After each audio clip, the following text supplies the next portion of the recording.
Hello, Namaskar. Welcome to my pod, the CAA Show. CAA, as all of you know, is Conversations and Analysis. My name is Juggi Bhasin. Illegal migration is in the news. In India, it is in the news because of this man called Muhammad Shariful Islam. And in case you're wondering who am I talking about, this is the attacker of the celebrity actor Saif Ali Khan. And he happens to be an illegal migrant from Bangladesh. He's in the news. Then you have President Trump, who is going to be sworn today in a matter of few hours. And one of the first executive orders which he's going to take out is on illegal migration, on curtailing illegal migration. So that also is big news in the United States. Illegal migration is also making news all the time, all over Europe, in the United Kingdom, and practically all over the globe. But why are we saying that illegal migration is has taken on very dangerous proportion? Why is the illegal migrant suddenly become a very dangerous entity? I will explain all that in this particular podcast. But before I do that, as always, I would urge all of you to subscribe to my channel, the CAA Show. It's very, very simple, really. All you need to do is just press that red button on your screen. Subscription is, of course, completely free. And we would also really, really appreciate if you could like the show and share this video with your friends and your colleagues. Okay, so now let's dive back into this very, very interesting issue, which is boggling the minds of practically everyone all over the world. But let's start with India. What's really happening on the illegal migration issue out here and why it has suddenly become, or rather taken such dangerous proportions. It is not as if illegal migration has arrived with this character called Muhammad Shariful Islam. Illegal migration, especially from the Bangladeshi kind of illegal migration, has been there in this country for decades and decades. In fact, the most, it's not a secret any longer. A lot of people know about this, but a lot of the maids who work in Delhi, who work in Gurgaon, who work in the Noida area, their names might be Kamla, Basanti, Devi, or whatever, but in an actuality, they are Muslims who have changed their names to disguise identity, to they project themselves as Bangladeshi Hindu women, and they're all working as maids. It's a well-known secret, but it's known to a lot of people. So the point which I'm making is that illegal migration in various hues and shapes and forms has been in this country for a long, long time. Also, ever since that coup in Bangladesh, where Muhammad Yunus illegally has usurped power from Sheikh Hasina in Bangladesh, and suddenly after that particular event, illegal migration has become a kind of a very big issue between India and Bangladesh, because it's not that we have woken up. We have already known the large number of illegal migrants which come from Bangladesh, but now this has acquired a certain urgency in view of the fact that now we have a very hostile government in Bangladesh, which isn't exactly wants to be on the best terms, friendly terms with India. And therefore, in that context, this illegal wave of migrants which is coming from Bangladesh has taken on a special meaning. And it has been discussed in social media and in other circles also. But nothing like the case of this character Muhammad Shariful Islam, which has suddenly put the question of illegal migration center stage. It had to take maybe an attack on a celebrity for people to understand the perils, the dangers of illegal migration. I'm arguing in this podcast that it is not as if every illegal migrant which comes from beyond our borders, that is from Bangladesh or from other countries, even I would say from Nepal or from sometimes even from Pakistan and other places. Not that every such migrant is a dangerous character or is a low life or is a terrorist. Not that every Rohingya who's coming is maybe a bad person. But the fact of the matter is that in India, we have a very specific problem because of which illegal migration has suddenly become a really big problem. And that problem is that the illegal migrant has become a magnet for the most unscrupulous politician in India. And that is, unfortunately, the reality of the situation where unscrupulous politicians who want to bring about changes in the voting patterns in the community, who want to bring about demographic changes, who are not even averse that geographical changes also occur, all for the simple reason that they want to profit, they want to get votes, they want to even actually make, a lot of them actually make money by giving fake identity cards, Aadhaar cards. This specimen of politician, this unscrupulous politician, is the single biggest problem, that because of the reason for that, the illegal migrant has suddenly become a major headache for India. It's been, of course, been going on for decades, but what happens in all such cases is that sometimes a famous case, and in this case, of course, we are talking about the Saif case, the stabbing of Saif Ali Khan. This kind of a case suddenly pitches this kind of a issue right in the center, right in the headlights, as it were, and you can't ignore it. You just have to see it for its enormity, for its potential for devastation, for its potential for damage in the fabric of our society. And therefore, let's kind of quantify, let's kind of go into the specific areas where illegal migration in India is creating havoc. I'm going to talk a little bit first about India, then we're going to touch also internationally how this subject is suddenly red hot right now. As I said, both in the US and in Europe and in other places also. The single biggest problem which we face in India regarding the illegal migrants is the problem of illegal citizenship. All of a sudden, you're living in a place, and suddenly you will find that, and practically now for instance, I live in South Delhi.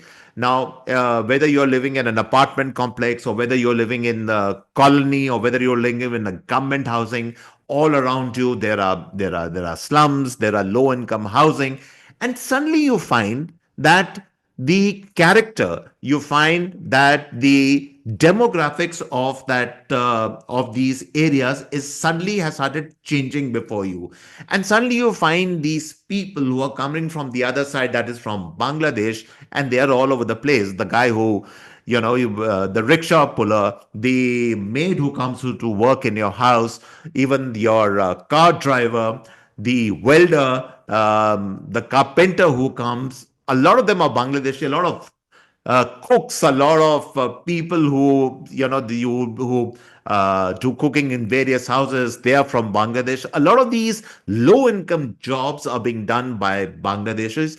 And so really what they are really doing is that at two levels. One is that they are acquiring illegal citizenship, as I said, courtesy of the unscrupulous politicians, by these fake identity cards, fake Aadhaar cards. They're also then, to that extent, shutting the doors on employment for genuine citizens of our country, because it's not that everybody is doing well, even though the economy overall by and large is still doing pretty well. But there are people who need these jobs also, genuine citizens of our country. But those jobs are taken up by these people for the simple reason that they are willing to work at less wages, they are willing to work at lower incomes, they undercut the prevailing rates in the market, and therefore that is how they get their foothold, and the Bangladeshis then enter into the job market in India. So illegal citizenship is a big problem.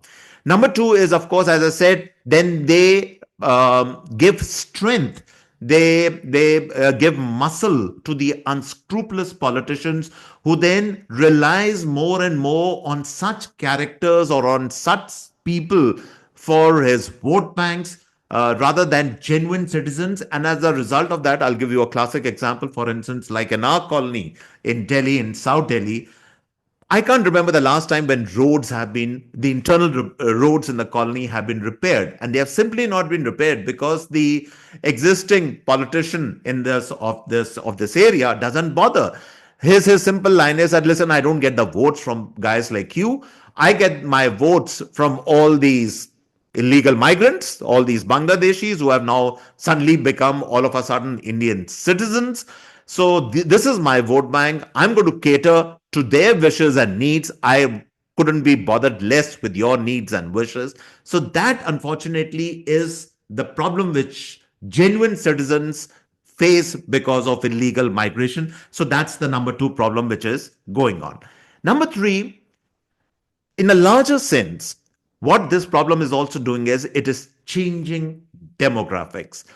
For instance, again, I'm giving the example of Delhi, but this example can be given for any city in this country, or for that matter, any A class city, B class city, the smaller mofussil towns. Also, it's happening right across the board, all across the country. Suddenly, you find, as I said, faces in your neighborhood start changing. Suddenly, you start looking at people you have never seen before. Or rather, you're forced to deal with people you have no idea where they have come from, what are their bona fides, which part of the country they are from. That level of comfort goes away because a lot of these illegal migrants have entered the system. And you can maybe fight once a day, you can fight maybe once in a time, but you can't fight every day. And slowly, what happens is that you accept this demographic change which has come.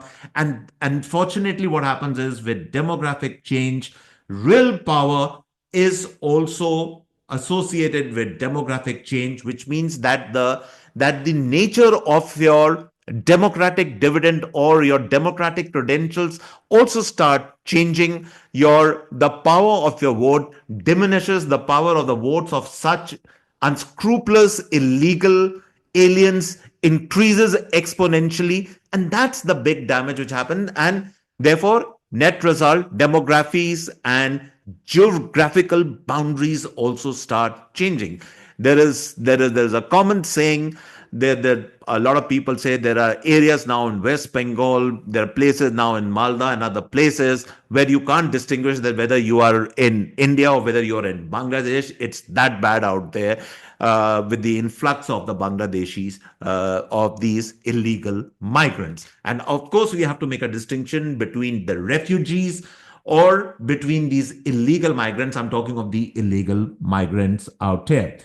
And along with this demographic and geographical change, another big change which starts happening is that these people then they bring in what is called alien thought. They bring in alien concepts. They're bringing an alien culture, and they're bringing alien religious practices.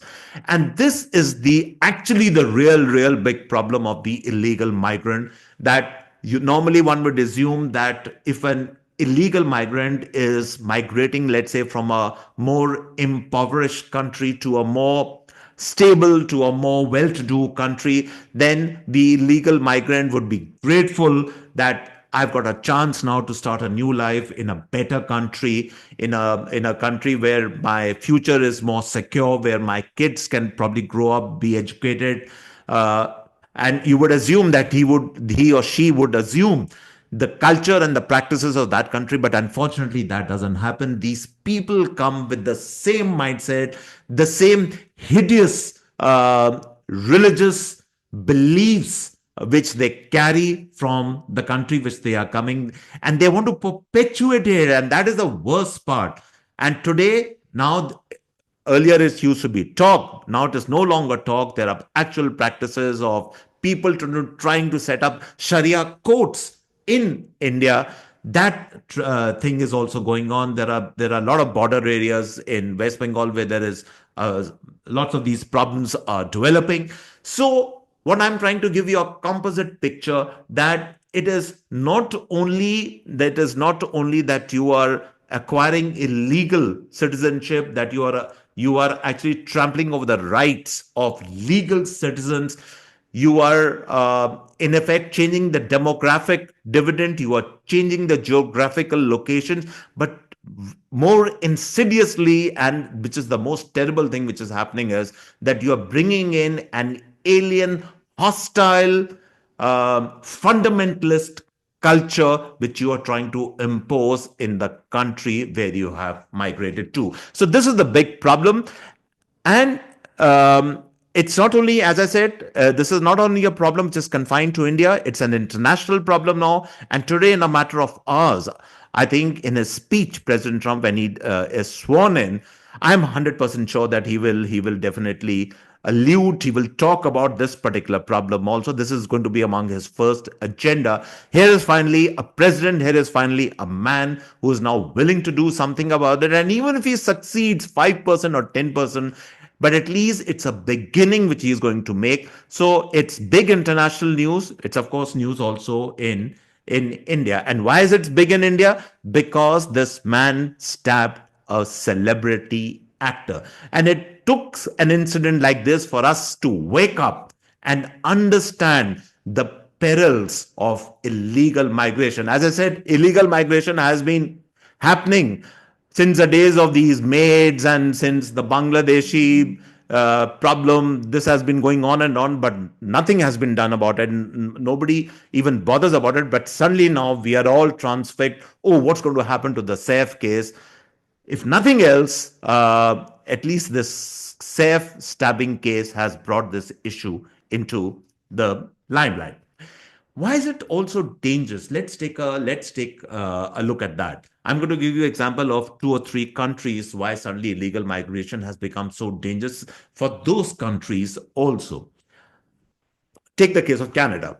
Now, it's a well known fact, and I'm certainly not saying that every person or Khalistani who lands up in Canada is one of these characters, but a lot of them now, it just turns out that these migrants, whether legal or illegal, they are either in the drug trade, or they are in the arms, they are doing arms smuggling, or for that matter, they are involved in human trafficking. These are the three areas which suddenly you find that Canada especially has going down because of the proclivities of these migrants who are going into that country. That's Canada for you.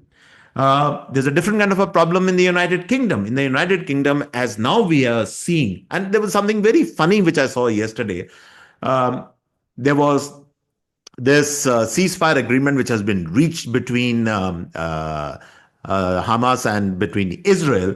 And one would think that this was a time when everybody would kind of hold their horses and see what's happening, because as the news has already it's already come out that 3 hostages have been released, and about 90 of these Palestinian prisoners have been returned to Hamas. So you would think that there would be a little bit of peace now, a little bit of caution now. But what is really happening in London? It immediately protest marches of these Palestinian protest marches started in London even before, even as all these things were going on. The short point I'm really making is that in UK, the illegal migrant problem or the migrant problem has taken a religious tone. It has taken what is called a religious fervor, where they identify with every issue which has nothing to do with the United Kingdom, for that matter, but their eyes are set on West Asia, or what's happening in Palestine, or what is happening in the larger, the Muslim Ummah, you could say, in a certain sense. And that's the problem. One should be, I think, confined to the problems which you have at home, but no, it's like a larger geopolitical stake which you develop and creating problems for the country where you have migrated to. So that's the thing which is happening in UK. And in India, the quality of these illegal migrants are what we call the lowlifes, the thieves, the rapists, people who are in smuggling, people who are doing odd jobs, a lot of people who are, you know, people who live in these subterraneous kind of jobs which they are doing. Those are the kind of migrants we are coming. We are certainly not, we certainly don't get the best of the best from Bangladesh, or for the matter, even the best of the best from Pakistan and Bangladesh. Also, I don't think so would probably be going to the UK. It's always these kind of characters, the illegal migrants, the drug mules. And that problem is there in the United States also. A lot of the people now they have found out are people who are actually who have escaped prison terms, people who are drug couriers or drug mules, as they are called. They are going into the US. So this is what President Trump wants to crack down on, and therefore, what really I'm saying is that all over the world, the one common synergy, the one common factor in all these things is that illegal migration, by and large, spells big, big trouble. It is spelling big trouble because the demographics are changing very, very fast here in India. And even though we are a nation of 1.4 billion people, but the fact is the illegal migrants are acquiring citizenship illegally. They are settling here. They are, their population is growing at a much, much faster rate than the legal citizens of this country. And all these can create what is called a demographic bomb in the future. And so the larger problem, which is also occurring at the same time, is that who are the supporters of these people? Why is this being allowed to happen? Why is this? Why, when we know what is going wrong in front of our eyes, we can see that how dangerous the entire trend is. We can see how country after country is getting affected by it. How is it that these people are still getting away with it? How is it that boatloads of illegal migrants cross the English Channel every day, practically every day, and land up there to be kind of, well, to be almost welcomed by the Labour government in the UK? Even today, the illegal migrants from Bangladesh, still all said and done, they still make their way into India. Why is this happening? Because of two or three factors. I want to talk about that. And that is the liberal sense of that we have to give space to these people. We have to make space for these people. These people are welcome in the system. That is the thinking of the liberal order. What do I mean by the liberal order? By the liberal order, I mean that some of the European governments which are in power at the moment, I'm talking of the academics in the universities. I'm talking of the think tanks. I'm talking about these woke liberal politicians. I'm talking of these intellectuals, all of whom, to that extent, defend illegal migration. In fact, thinkers like Schumacher, who has written some brilliant books, all if you read some of the stuff which they write, and you can almost get the sense that they are kind of not averse to all this migration which is happening, because they think this is part of this global order, this part of this sinking of countries to make the into a global order. Various countries are connected together. I would argue to that extent that yes, legal migration is important. It is the lifeblood of a country. You need talent, you need skilled people. I would argue for that. But illegal migration is to nobody's benefit. Illegal migration, as I said, you are basically what you're doing is you're creating a dividend, you're creating a base of illegality in your country, and the chickens will come home to roost at some point or the other, whether these manifest in rapes, whether these manifest in violence, whether these manifest in arson or in riots. All that happens when you allow these illegal migrants to come in. And as I said, in India, the peculiar, it's a combination of practically all these things, where you have at the lowest level, you have this attacker on Saif, who actually might be a common thief.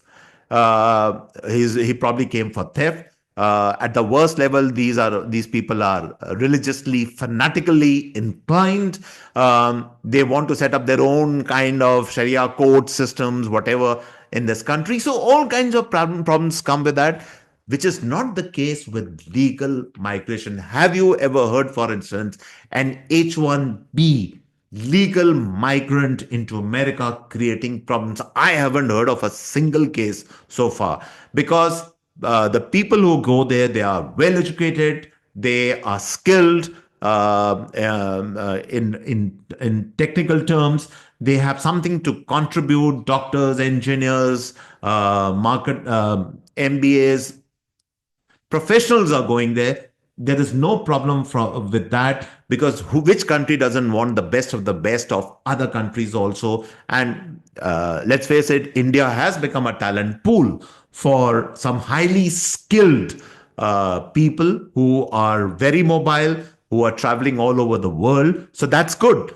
So that kind of migration is good. That kind of legal migration is a good thing to happen, as opposed to this illegal migration, which is draining resources, which is sapping the vital energies of countries, and it benefits only certain vested interests in these countries. And therefore, the time has come when we have to sit up and take notice of the fact that illegal migration today, the illegal migrant suddenly has become a very dangerous kind of an animal, a dangerous denizen. And I started arguing right in the beginning, and I will continue with that thought, that it's not that every person or illegal migrant is a thief or is a murderer or a rapist. But the fact of the matter is that by and large, these are not the kind of skill sets you require in your country. These are the kind of jobs which you should be giving, because there are people within our country who need those jobs. That's the first part of it. And the second part of it is our own internal problem, where you have unscrupulous vested interest in the country, top of them being these unscrupulous politicians who cultivate these illegal migrants, cultivate these vote banks for nefarious purposes, and certainly for getting votes during election. All that has to stop. The time has come for that. And finally, I will leave on this note that what should our government be doing about it? I am I'm pretty sure that they are cognizant of the problem, but by and large, there's a part of me which still doesn't feel very hopeful, and I'll tell you why. All this talk of Bangladeshi illegal migrants coming over, all this talk of areas in West Bengal completely changing demographically, and Assam changing demographically. But excuse me, sir, the question which I need to ask is, what have you done about it? What is happening on the ground? I mean, I was reading a report in the Times of India sometime back on page 2 that the Delhi police has identified 40 illegal migrants. Wow. I mean, there must be millions of these illegal migrants in Delhi. There must be illegal millions of them in all over the Northeast and so many other parts of the country. You identify 40, somewhere you identify a dozen. So that's the first part of it. And number two, and that's a question I think we now need to start asking, is nobody does a follow up. So, okay, you've identified. Now, what have you done after that? Have you sent them back? Have you loaded them in buses? Have you dropped them at the border from where they came? Why is no follow up action happening? Or if it is happening, why are we not being told about it? I think that time has also come now, where not only we have to raise this question, but we need to get answers also, that what are you doing about these illegal migrants which you have identified, the racketeers who are making fake Aadhaar cards. What are you doing with them? What kind of prison sentences are being done? And lastly, I will also leave you with this note of caution, that it is not only administration, it is not only the executive, which is a little wishy-washy, waffling on all these things. Unfortunately, there are a lot of roadblocks which happen in our country, abroad also, when these cases run into the courts of liberal judges, liberal jurisprudence, where the idea really is to get stays, to get these people to stay here. They go on staying here for years and years. The cases don't get resolved. I think the time has come to do something about that also, clear the backlog of all these cases, or expedite this entire judicial process. So, a lot of problems. There are a lot of issues which are connected with illegal migration, but somewhere or the other, we need to start making a beginning. And so, on this note, I come to the end of this particular podcast. I hope you like this podcast. I must apologize for not doing these podcasts for quite some time. For the last 1.5 months, I've been caught up with a lot of other things, but hopefully, we'll be regular from now onwards, and would like all of you to watch the CAA show and also subscribe to it. Goodbye and cheers. Till next time.